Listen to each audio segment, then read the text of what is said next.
कि भाई बालाकोट की आप ताज़ा सूरत हाल देख रहे हैं। देखते जाइए लोग किस नाजरीन, ये ताज़ा सूरत हाल है तहसील बालाकोट शोगरा के वाई की। देखते जाइए।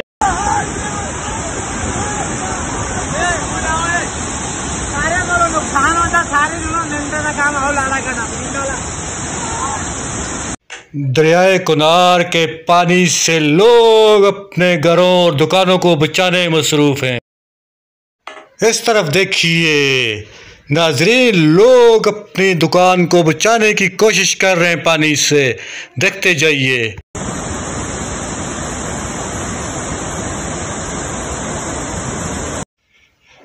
ये है ठाठे मारता दरियाए कुनार का पानी। लोग इधर उधर भाग रहे हैं, खौफ और आस फैला हुआ है।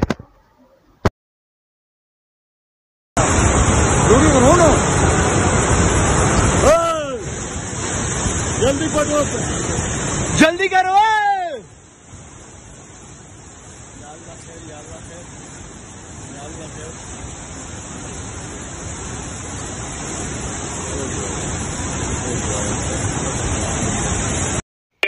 गरीब मौत से खेल कर अपना सरमाया बचाने की कोशिश कर रहा है।